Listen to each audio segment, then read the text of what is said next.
everyone, I know I said Happy New Year in my last video, but I feel like saying it again because I pre-recorded that video back in December and now I'm actually speaking to you from 2021. I am holding on to my optimism as much as is humanly possible right now. I know that for many of us across the world, the first few weeks of 2021 have definitely not necessarily been any or much better than 2020. I am just trying to stay optimistic, keep looking towards the light at the end of the tunnel, and really make the most of the downtime and the alone time that I have right now, because in my personal opinion there is really no point in being anything other than optimistic under most circumstances. My mental health is definitely doing better than it was back in the spring and the summer. Possibly because I have a better toolkit now, but also I think just because the reality of everything has settled down, and after a certain amount of time I think we just sort of accept the situations that we're in. We accept the bad things that are happening in the world and it becomes easier to cope with them. That's been my experience, but I know it's not been everyone's experience. I know that some people have struggled a lot more in the second and third lockdowns or quarantines or whatever you're calling it in your country. I know that some people have struggled even more. So I hope that you're doing okay. I hope that you're not struggling too bad. I hope that you're safe and healthy and that your friends and family are doing okay. Before I get into the content of this video, I want to make a very quick announcement, which is that I am officially opening up spiritual mentoring to anyone to apply for a session or for a program. For the moment, I'm going to be selling them on a session by session basis, but as time goes on, I'm going to set up the website I've been talking about for months and offer bundles. If you are interested in purchasing a bundle of sessions, if you know you're going to want to come back to me 3 or 5 times, for example, off the bat, then you can certainly talk to me and I will give you a discount on those sessions. But generally speaking, the sessions are an hour long and they cost €50, which is currently about £45, and I think 61 US dollars. It was 60, but the dollar has dropped a bit since I priced them. And if you are interested in talking to me about this, in learning more, in setting up a session and so on, you can just send me an email to mentoring@anyaorga.com. So that's mentoring @anyaorga, all one word, .com. Do give me an email if you're interested in having a session or in knowing more and talking to me about it and so on. Send me an email at mentoring@anyaorga.com. But what I mostly want to focus on in this video is what I'm looking at moving forward and what I'm hoping that the rest of 2021 might be able to look like for me once we're able to put the difficult weeks and months behind us. I told you in the last video that I was taking a significant amount of time off work of any kind. I had just finished my PhD and I have, as of now, as of January, I have fully submitted everything and I think I'm completely done with it, but it's never completely done. Then I have to think about publication and so on. But once I had finished up my work on my PhD, I wanted to take a break from everything and I took maybe 3.5 weeks off. And during that time, as I said in my last video, I wanted to really start into what I'm hoping is now going to be 2021 for me. I wanted to start using my downtime in, I hesitate to say, a more productive way, because I really dislike the tendency we have to over-focus on productivity and assume that all of our hours should be productive and that any unproductive hours are hours wasted, that we could be working on a side hustle or a creative project or a skill or our fitness or something in that time.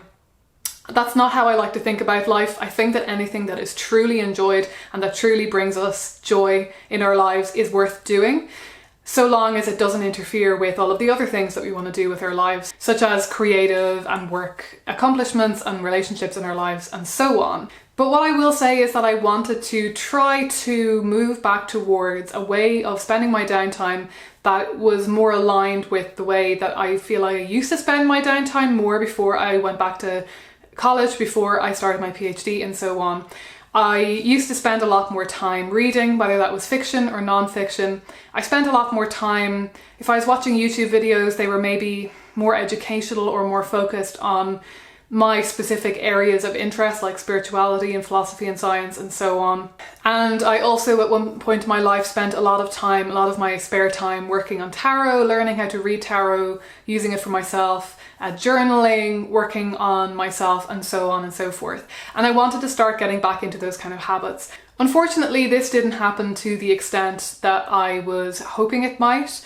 I am okay with that. I, to some extent, allowed myself to return to some of the old habits that I was hoping to relinquish a bit more than I did. I allowed myself to take the downtime that I felt that I needed. I found that I was a lot more drained than I expected to be by just Christmas and everything that comes with that, by the process of organising Christmas. I thought it would be quite laid back and not stressful because I would be down in Kerry and we wouldn't be having family over and so on. But unfortunately, that didn't really seem to be the case, and Christmas did quite drain me. And all of this came together and meant that I actually, for the most part, really did feel like sitting on the couch and watching Netflix for most of the downtime that I took. And I'm sharing this not so much to berate myself, but to just demonstrate to you that sometimes we have great plans and they don't come into fruition. And that's okay. And it's okay to realize in the midst of something, in the midst of a break, in the midst of a time when you thought you were going to do something else, that actually that plan that you had is not going to be what's going to be best for you in that moment, that there is something else that maybe this time that you are taking is actually better suited to. And if you have the freedom to do so, that it might be worthwhile saying to yourself, okay, what my focus is right now, my main priority right now, for me at that time, my main priority was to recuperate, to relax, to let go of all the stress associated with doing the PhD and to recuperate. And I just allowed myself to do that in any way that felt correct. But I did get into a few habits that I have been maintaining to some extent since I got back, but most of all I just want to build on the small foundation that I built while I was there and start up new habits now that I'm back in Dublin. I also wanted to focus on reading non-fiction, and that is all that I read while I was in Kerry. I didn't read any fiction. I wanted to get back into that habit of reading non-fiction for pleasure, but also as a means to revitalize my spiritual mentality, revitalize my spiritual thinking and my mind. I definitely didn't read anything close to the amount that I had hoped that I might while I was there. I brought a big box full of books down with me and I basically just read most of one. That was all that I managed to get through. Another change that I made while I was there, however, and this was something that I had planned on going in, was to be more mindful about what podcasts I would choose to listen to while there. I generally in Dublin, I listen to podcasts when I'm cooking and doing chores, cleaning, doing laundry and so on. I like to have something on in the background. I'm not a big fan of cooking. Obviously, most of us aren't big fans of doing housework in general. And so it feels nice to be multitasking and to be getting something out of that. But I have tended towards listening to podcasts that are maybe not the most valuable, that are not bringing me the most joy or the most interest or the most education, I suppose. I really did want to focus on finding podcasts that would reinvigorate my interest in science. This is something that I have been realizing for over a year, to be honest. I made a video on this channel, I think in the summer of 2019, called Pantheism in Science. And in that video, I talked a bit about how I had gotten myself into this mentality that there is one clear worldview that is logical and that is science-based. And that worldview was quite materialist and not actually that well rooted in current scientific realizations or theories at all, because I haven't been taking in a lot of popular science in the last few years, and over the course of my life the level of my knowledge of science and scientific discovery is fairly limited. I read quite a lot of popular science in the years of, well, when I was working and when I first started at the YouTube channel. So sort of 5 to 10 years ago, I read a lot more popular science at that time. But I was really just getting up to speed. I was reading some of the classics and catching myself up, I suppose, with what modern science had to say about certain topics and philosophy and so on. And then I took a big break, and in the meantime I was doing a PhD in college. I've had this realization very starkly while doing my PhD that different disciplines within the academy really don't speak to each other very much at all. I was aware of people talking about this and talking about the importance of interdisciplinary research and so on, but I hadn't realised just how prevalent this is and how much of a problem it is, and how behind we can be in our own discipline compared to other disciplines around us without even realising it. I found it particularly notable when I would read outside of my own discipline, if I would read something, for example, in history. And anytime I would notice an historian bringing in material from religious studies, citing religious studies scholars, it would be very clear to me that they were citing material that was actually quite old, and information and ideas that were very much seen to be a given in religious studies that were being seen in the historical community, for example, as being very new and innovative. And we're talking about at least a 10-20 year gap. That might not sound like a huge amount, but I would imagine that when it comes to scientific discoveries and things that are coming under question in the scientific community, that information is probably seeping through very, very slowly, and it certainly does seem to be seeping through extremely slowly into the arts and humanities. All of this is really just to back up the point that I made in that video about pantheism and science, where I was explaining that my idea of a scientific worldview is not it's not more accurate than any other kind of worldview necessarily, partly because science cannot currently give us the answers to everything by any stretch of the imagination, but also just because any of us who are not actively working in a scientific field are generally quite ignorant as to what is happening in those fields. And if we're in a university setting, we're even more susceptible to having an unrealistic expectation as to how much information we really have about those other disciplines and how up to speed, up to date we are when it comes to knowledge in general in the world. So there are a lot of different reasons why I have been wanting for a long time to reinvigorate my interest in science. But of course I'm also learning the extent to which I really need to learn more about where scientific discovery is at in various different areas in order to update my understanding of what a scientific worldview might even look like. And I'm realizing that I have made certain assumptions and really dropped anchor at certain beliefs based purely on my arts and humanities understanding of what the logical scientific thing is to believe. And that brings us right back around to the podcasts that I started listening to when I was in Kerry. As I mentioned, I was feeling dissatisfied with the podcasts that I was listening to previously. I just didn't really have the motivation to go looking for new information and new podcasts. I was putting on things that were easy to listen to in the background. And while I was in Kerry, I was mostly listening to podcasts while walking or taking a bath. And so situations where it's quite easy to really focus on something, and there was no reason for me to not find something a little bit more challenging or more interesting to listen to under those circumstances. And I think I did a search for pantheism, actually. I wanted to find if there were any good pantheistic podcasts going on, and I stumbled across a podcast called, I think it's called Waking Cosmos. It might be The Waking Cosmos or Awaking Cosmos, but something along those lines. I'll link it down below anyway.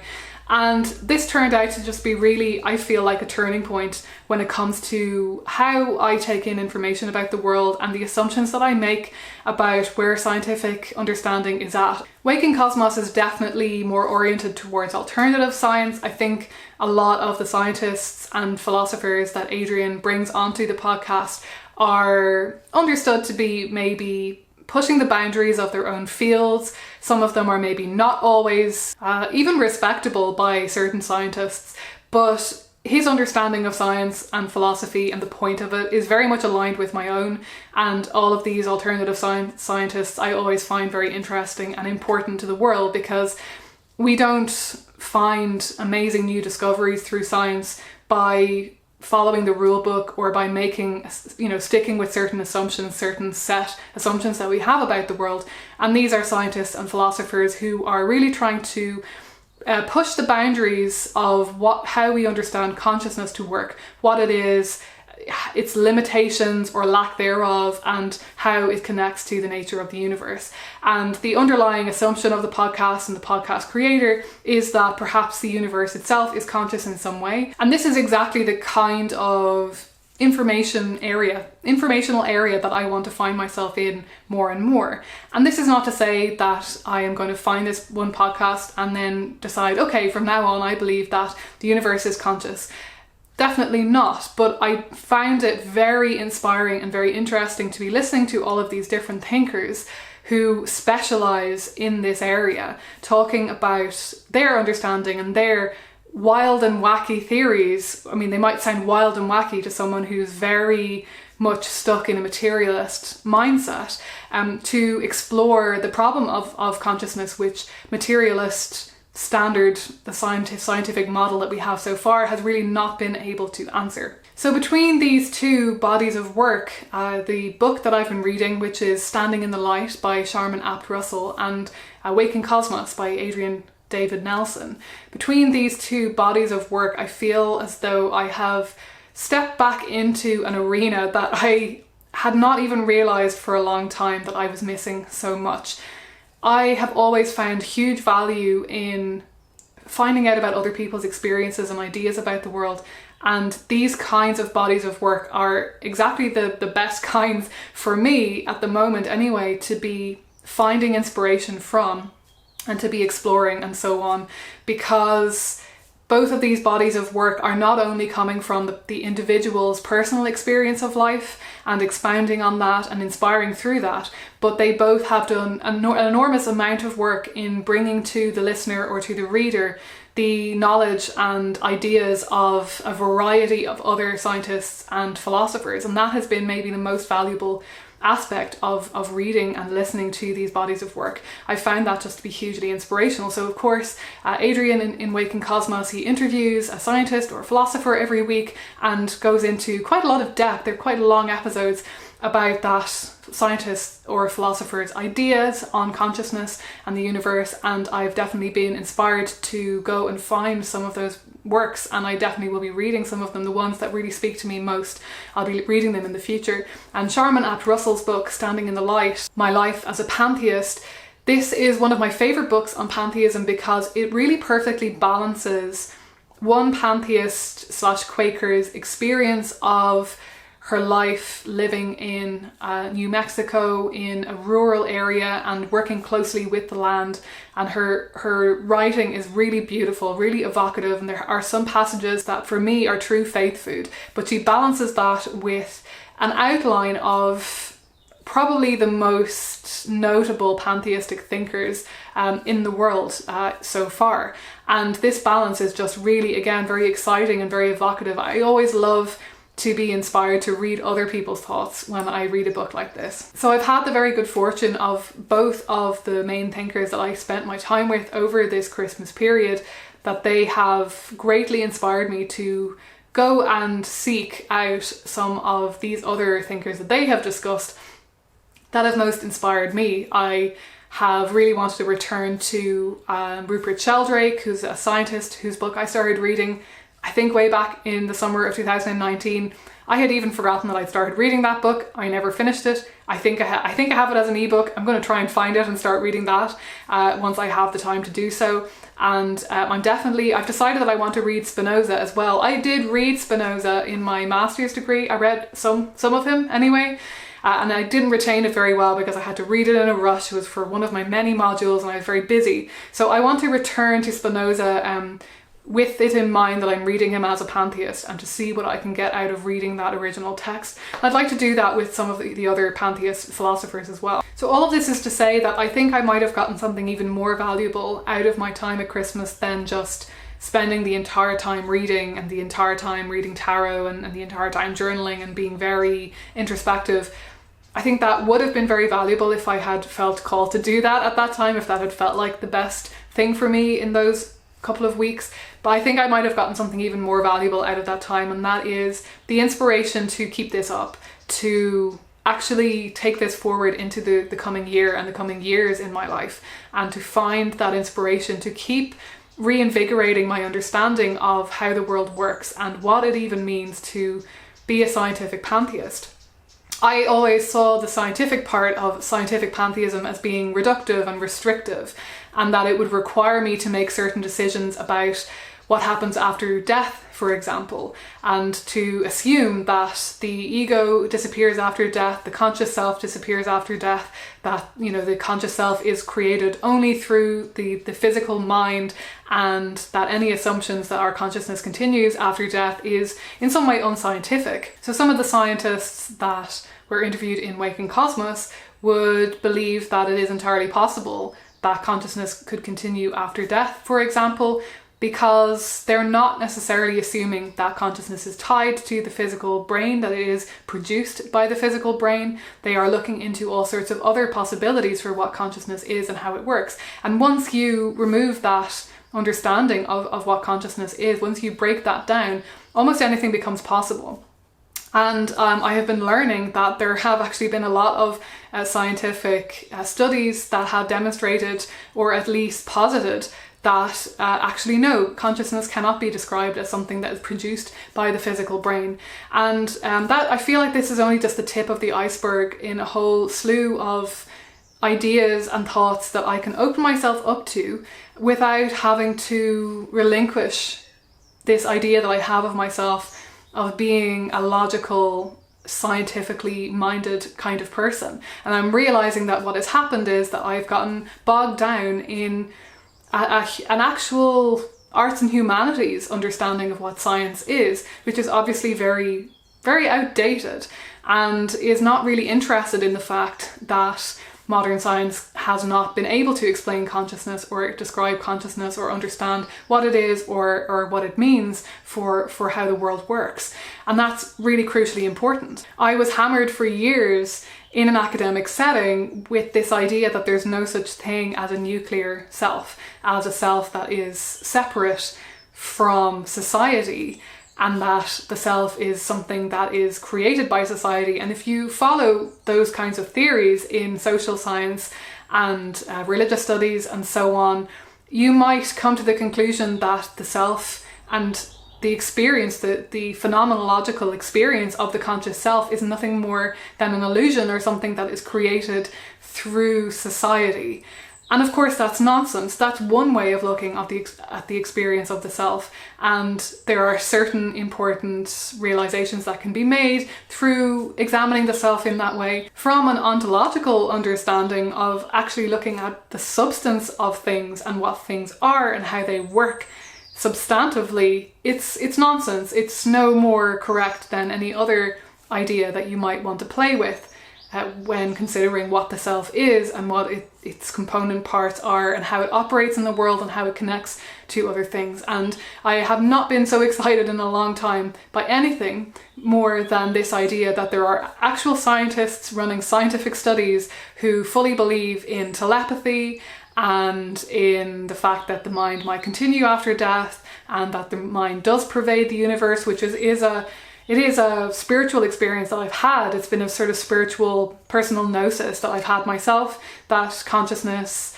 is everywhere, that everything is consciousness, and that I'm simply channeling some of that consciousness through my physical brain. Those kinds of ideas are not alien to certain types of scientists and philosophers, and that to me is just very exciting. I have always been interested in truth and in learning more about the world, and I've wanted to avoid dropping anchor at beliefs and so on.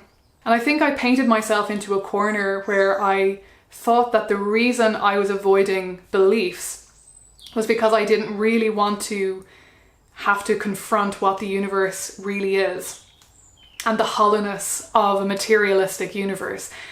I thought that this was the only way to escape that realization, was by suspending disbelief, suspending the true scientific reality of the world and entering into a world of metaphor and symbol instead.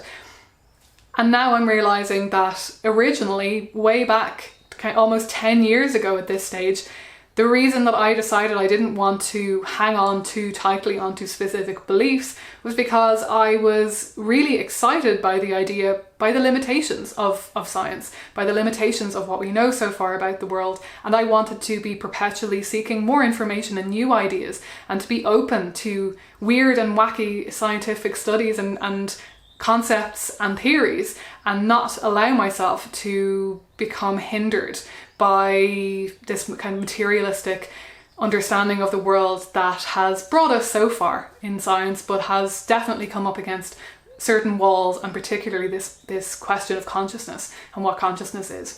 Okay, I'm going to leave it there. This video has been a little bit difficult to make because I just had so many different directions that I wanted to go in with it, but I hope that I have managed to organize it in such a way that it makes sense and you've been able to follow my train of thought. As I said in the beginning of the video, if you are interested in the spiritual mentoring, send me an email. I keep pointing down below. I probably will have some form of the email address down below. I just don't want to write it out in its entirety, just to try to avoid spam to some degree. But if you are interested in the mentoring, send me an email to mentoring@anyaorga.com. I'm looking forward to working with many of you in the months and the weeks and months to come. I've really been enjoying doing the spiritual mentoring. It has been everything I'd hoped it would be and more. And it's been just so satisfying to witness my advice and my guidance and my feedback, and just sometimes I'm just a sounding board to let people talk, and it's been so exciting to watch people have amazing ideas and reach certain conclusions and just break through something that they've been trying to work through, or yeah, it's just been really wonderful, and I'm really looking forward to continuing this work as the weeks and months go on. So as always, thank you for watching. I hope that you're all keeping safe and well. I hope that January is going as well as it can, depending on where you are in the world and how many different components of your life are sort of a bit of a mess right now. I really hope that you're all able to make the most of it and to stay healthy in terms of your mental health as well as your physical health. It's really important, and to stay in touch with people as much as you can as well, even while we're having to stay at home. Yeah, I definitely will be talking to you again soon, probably even this weekend, but I won't make any promises. And yeah, thanks for watching. Talk to you soon.